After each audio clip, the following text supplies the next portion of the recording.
দর্শক, জুলাই গণঅভ্যুত্থান স্মরণে কেন্দ্রীয় শহীদ মিনারে চলছে সাংস্কৃতিক অনুষ্ঠান ও ড্রোন শো। সংস্কৃতি বিষয়ক মন্ত্রণালয়ের আয়োজনে এবং বাংলাদেশ শিল্পকলা একাডেমির ব্যবস্থাপনায় মাসব্যাপী কর্মসূচির অংশে এই অনুষ্ঠান। আমরা সরাসরি দেখব মনোমুগ্ধকর সেই পরিবেশনা। উপস্থিত সকলে কি মাদারীপুর জেলা চিনেন? আপনারা তো মনে হয় না মাদারীপুর জেলা চিনেন, সবাই তো মনে হয় ঢাকা বিশ্ববিদ্যালয়কেই চিনেন, তাই না?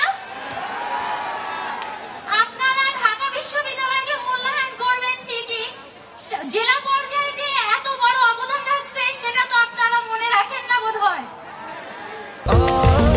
স্বাস্থ্যকর অল টাইম ফ্যামিলি কেক, সব সময় অল টাইম হেলদি লাইফ।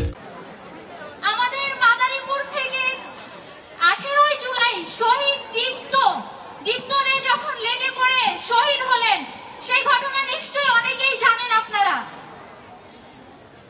আমাদের মাদারীপুরের 8 জুলাই প্রথম আন্দোলন শুরু হয়।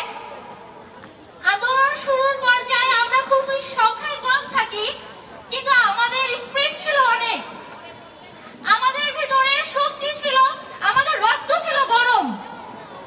আমাদের প্রতি মুহূর্তে বাধা দেওয়া হয়েছে, আমরা তাও পিছু ফিরে যাইনি, আমরা পিছু হাঁটিনি কখনো।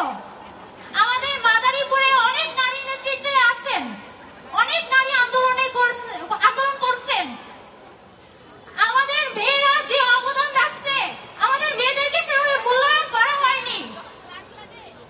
11 তারিখ যখন চট্টগ্রামের রাফি ভাইয়া বুক পেতে দেন, আমি সেদিন থেকে রাজপথে, সেই রাজপথে নামার থেকে 5 তারিখ পর্যন্ত আমি ছিলাম, এবং স্বাধীন হওয়ার পরেও সমস্ত কার্যক্রমে আমি ছিলাম। আমাদের